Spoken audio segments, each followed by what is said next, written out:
Mesdames et messieurs, bonsoir, bienvenue dans ce journal. Voici les titres. 2400 milliards de dollars, les chiffres peuvent paraître exorbitants et pourtant c'est ce que coûte à l'Afrique chaque année les pertes économiques liées aux décès causés par les maladies. On développe le sujet en cours d'édition. Les kiosques à journaux en Côte d'Ivoire, quel état des lieux plus de 10 ans après l'avènement de la presse en ligne? C'est le thème de notre dossier entrepreneuriat. Et nous recevrons, comme il est de tradition dans ce journal, nos partenaires entreprises. Pour ce samedi, nous serons avec M. Yo depuis Achetec Conakry. L'Université de Mans, dans l'ouest de la Côte d'Ivoire, dispose désormais d'une salle multimédia.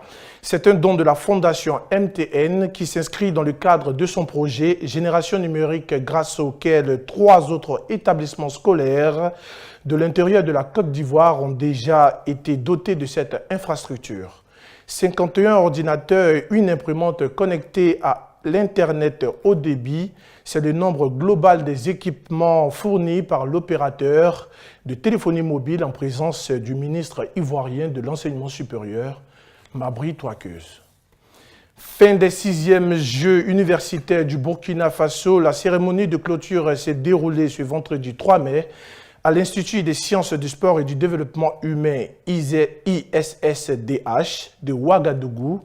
Plusieurs personnalités académiques et gouvernementales ont pris part à cet événement qui avait pour thème sport et culture dans nos institutions d'enseignement supérieur et grandes écoles, gage de cohésion sociale. Le but de cette édition, démarrée le 27 avril dernier, était de consolider les liens entre étudiants de toutes les régions du Faso en s'appuyant sur le sport comme facteur de rapprochement. Au chapitre des investissements, la société mauricienne de capital investissement, Souria Capital, prévoit injecter jusqu'à 100 millions de dollars dans la réalisation d'infrastructures dans les secteurs de la santé, de la finance et de l'éducation, selon une information rapportée par l'agence Bloomberg. Toujours dans le cadre de ce projet, Souria Capital devrait se lancer très prochainement dans la construction d'un réseau d'écoles privées dans les régions d'Afrique de l'Est et d'Afrique australe. Comment l'Afrique peut-elle tirer profit de son fort potentiel de croissance démographique alors que selon les prévisions de l'ONU, la population devrait doubler à 2,5 milliards d'habitants en 2050? L'OMS évoque des craintes relatives notamment à la faiblesse du système de santé. D'après les chiffres de l'Organisation mondiale de la santé, le préjudice financier causé par le décès à la suite de maladies s'élève à au moins 2400 milliards de dollars. Une situation qui montre clairement la priorité des investissements dans le secteur de la santé, qui reste encore pauvre en personnel et en infrastructure, dans un contexte où la moyenne est de 2 médecins pour 10 000 habitants. Les travaux d'extension du réseau électrique se poursuivent en Côte d'Ivoire. Le 26 avril dernier, c'est le village de Tombouctou Samorosso, dans le département de Boundiali, au nord du pays, qui abritait une cérémonie de mise sous tension dans le cadre du programme national d'électrification, dont l'objectif était de doter chaque village de plus de 500 habitants de l'électricité. Le président de la Banque africaine de développement, Akinwumi Adesina, sera du 10 au 18 mai prochain en tournée dans la sous-région d'Afrique centrale. Première étape de cette tournée, le Congo-Brazzaville, où il sera question de renforcer l'appui de l'institution au projet de développement du Congo. Brazzaville entend accentuer ses efforts en matière de diversification de ses recettes budgétaires, encore largement dépendantes du pétrole. D'autres projets dans le sens de l'investissement dans le capital humain sont aussi prévus par les autorités congolaises qui espèrent un accompagnement de la BAD.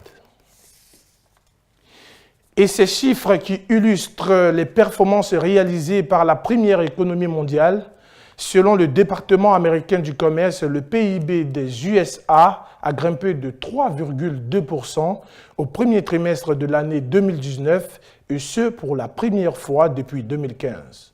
Une performance inattendue alors que les prévisions les plus optimistes tablaient sur un taux de croissance de 2%. Il faut dire que ces résultats démontrent, s'il en fallait, la solidité de l'économie américaine. Surtout que le contexte était très défavorable ces derniers mois avec la crise du shutdown et la guerre commerciale avec Pékin. Faut-il supprimer ou non l'École nationale d'administration en France? La polémique fait rage depuis l'annonce du président français Emmanuel Macron de vouloir se débarrasser de cette institution qui favorise, selon lui, une sorte d'élitisme social. Christian Ago et Karamoko Adaman pour le micro-trottoir. Moi, je pense que ce n'est pas normal. Parce que supprimer une école d'administration qui permet aux gens d'avoir comment on appelle ça, des compétences concernant l'administration, supprimer cette école, je pense que ce n'est pas normal. Si on a appliqué cette même loi en Côte d'Ivoire, moi je pense que la population va s'élever parce que ce n'est pas normal. Cette idée de supprimer l'ENA, qui est l'école nationale d'administration comme on dit, c'est une école de formation que l'État utilise pour former ses citoyens afin de travailler dans l'administration. Mais supprimer l'ENA, c'est un peu une mauvaise idée.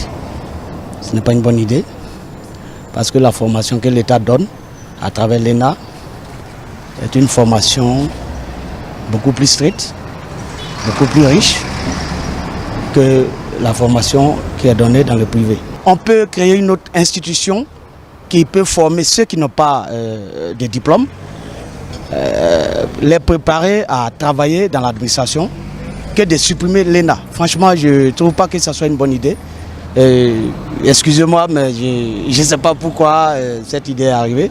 Même s'il y a discrimination, comme on dit, au lieu de supprimer, il faut créer une autre institution ou une autre école de formation qui peut faire la même formation que l'ENA aux citoyens afin de les former pour les rendre aptes à travailler dans l'administration. Emmanuel Macron a ses raisons. Il a dû avancer des raisons qui l'ont amené, qui veulent l'amener à supprimer l'ENA. Sinon, je crois que lui-même il a été produit de l'ENA. S'il veut supprimer l'ENA, c'est qu'il a ses raisons. Mais en Côte d'Ivoire, je ne pense pas que cela puisse se faire parce que bon, la France a ses réalités et la Côte d'Ivoire a les siennes. Donc il ne faut pas qu'on prenne ce qui se passe en France pour le transposer directement en Côte d'Ivoire. Je crois que ça ne sera pas du sens. Je crois que cette décision mérite d'être revue et puis revoir encore dans l'ensemble, avec l'ensemble des Français pour pouvoir l'appliquer. Sinon, supprimer l'ENA, je ne pense pas que ce sera une bonne chose. Je pense qu'il y va de l'avenir de la France. C'est une décision certainement mûrement mûrie avant de se prononcer. Donc la France est autonome, elle est libre de décider de ce qu'elle veut. Je pense que ce n'est pas intéressant. Dans tout pays, on parle des écoles d'excellence. Donc il faut démocratiser certainement l'école dans son fonctionnement que de supprimer l'école en tant que telle. L'ENA, qu'est-ce que c'est? À quel besoin cela répond dans la formation des cadres? À quel besoin spécifique cela répond dans la formation des cadres? Voici le doc de ce journal.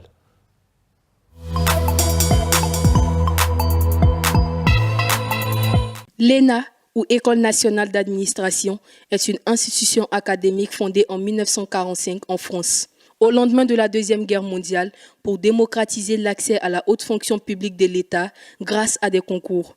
Avec le temps, cette institution s'est imposée comme le passage obligé pour tout citoyen français désireux de se hisser dans les hautes sphères décisionnelles de l'État français. En Hexagone, réussir à intégrer l'ENA, c'est être quasiment certain d'être logé en une enseigne enviable dans la hiérarchisation des postes proposés dans la fonction publique. Prenant progressivement la forme de centre de formation des élites, l'ENA a fini par entrer dans le collimateur d'un certain nombre de critiques qui ont très vite perçu en cette institution un instrument de privilège accordé à des citoyens socialement établis. En contradiction avec les objectifs initiaux de sa création, ailleurs dans le monde et notamment en Afrique, l'ENA a été implantée pour les mêmes objectifs.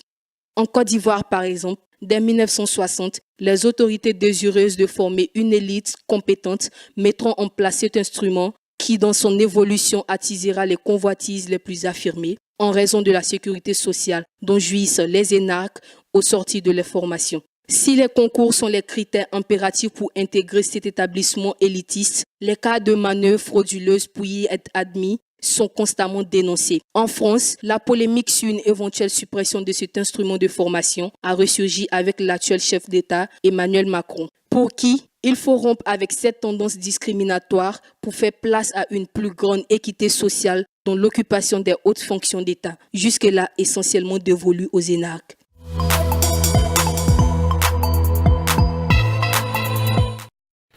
Alors, à présent, nous ouvrons notre plateau annonceur et nous partons en direction d'Architecte Conakry où nous attend M. Yeo, qui est le directeur général d'Architecte Niamey.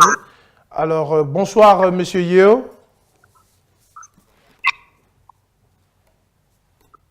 Oui, bonsoir monsieur. Alors, M. Yeo, je rappelle que vous êtes en direct de 2UFTV et que vous êtes le directeur délégué d'Architecte Conakry. C'est bien cela?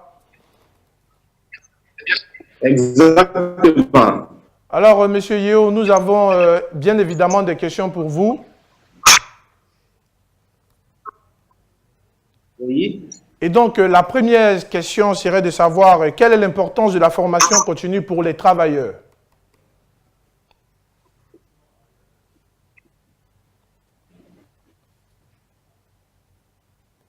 Allô? Alors, merci beaucoup DGF-TV de nous recevoir depuis pour les travailleurs. D'accord. Depuis Conakry. D'accord. Et vous nous posez la question à l'instant de savoir l'importance de la formation continue pour les travailleurs. C'est bien cela.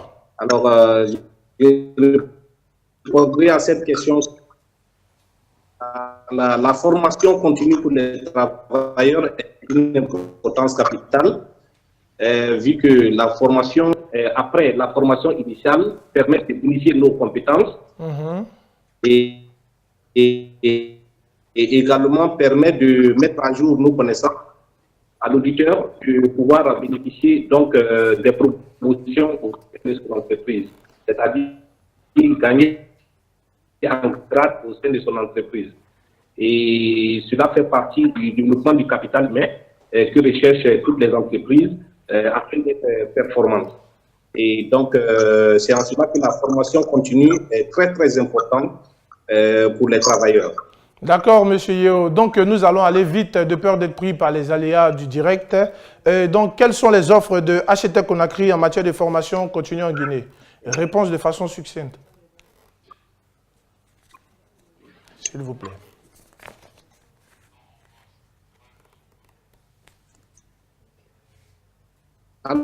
Alors, au niveau des architectes, on a notamment logistique, on forme également en marketing et management, on forme également en génie électrique et électronique, on forme en communication des organisations et publicité, en management des ressources humaines, on forme également en management des organisations des projets, et on forme également en réseau télécom et génie civil.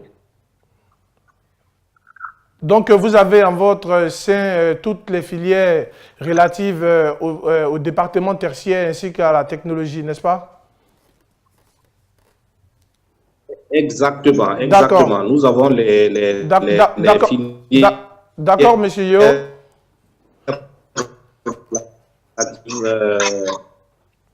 D'accord, monsieur. Donc, nous partons rapidement pour la troisième question. Pourquoi un travailleur devrait choisir de se former à Architecte Conakry plutôt qu'ailleurs?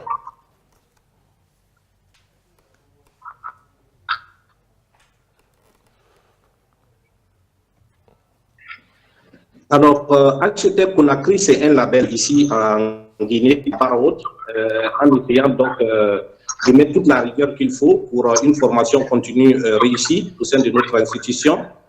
Et ce qui fait de nous un site privilégié pour les travailleurs.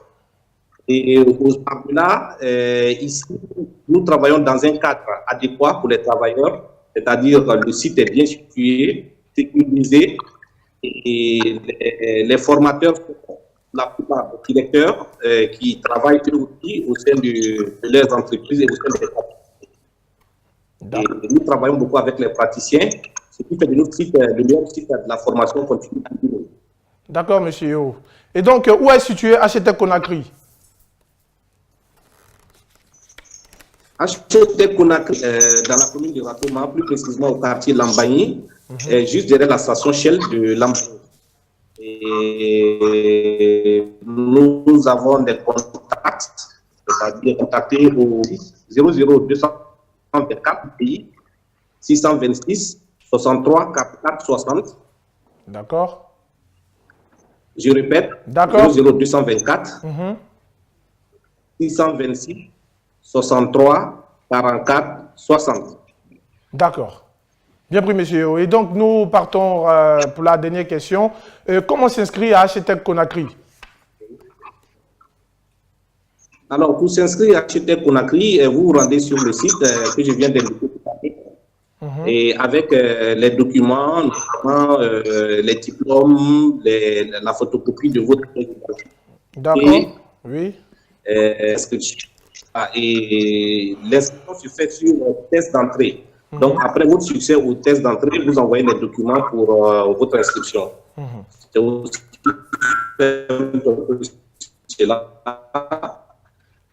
d'accord. Et voilà.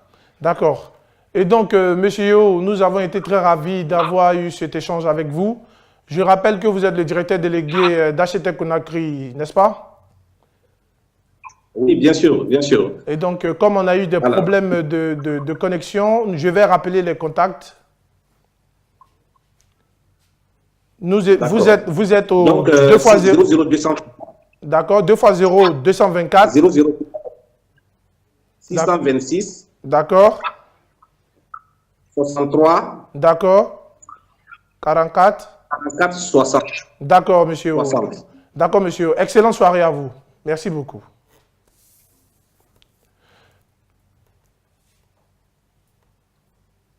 Retour à vous, Abidjan. Merci beaucoup. D'accord, merci beaucoup, monsieur. Bonne soirée.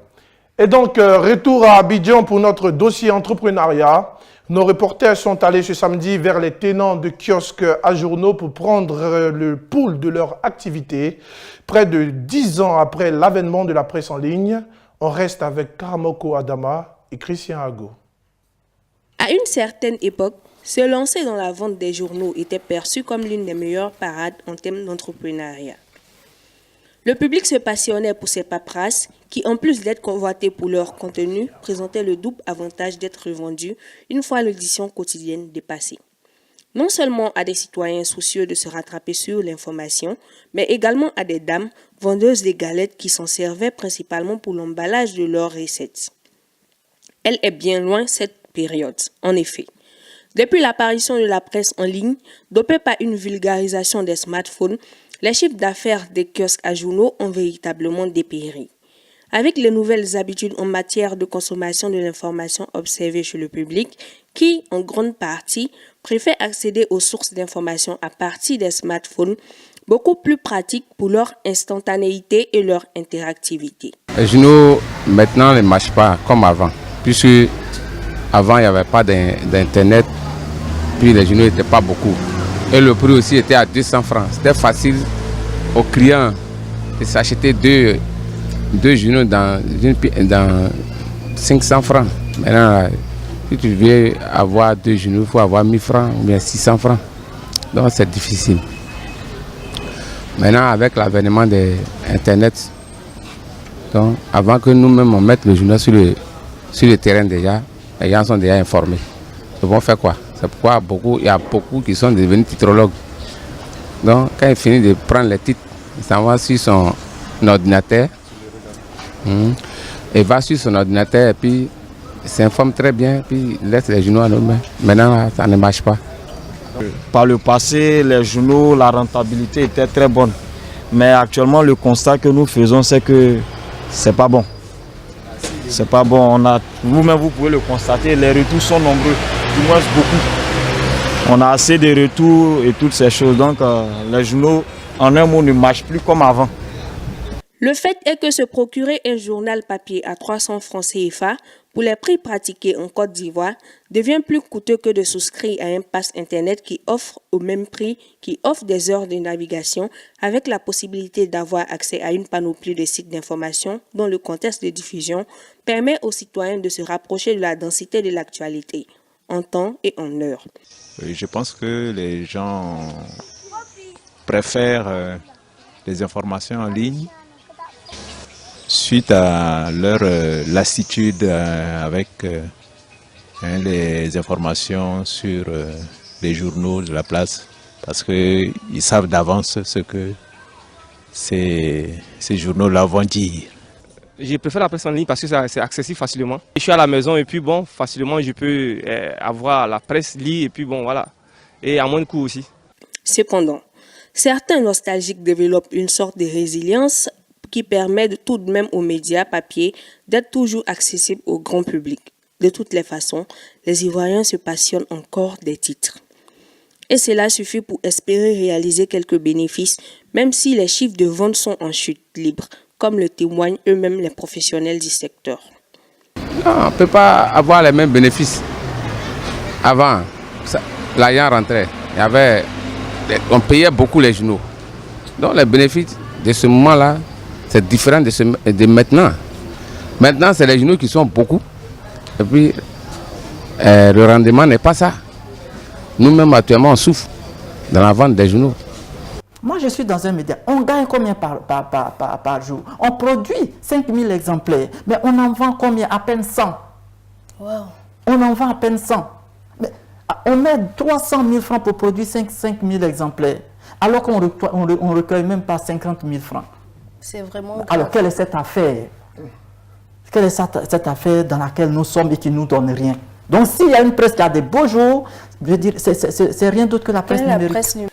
Se dirige-t-on vers une presse complètement numérisée ou faudra-t-il penser à innover pour créer, pourquoi pas, des kiosques numériques? C'était tout pour ce journal. N'oubliez pas de télécharger l'appli 2GFTV. Merci à vous, chers téléspectateurs. Je vous souhaite une très bonne semaine. À bientôt.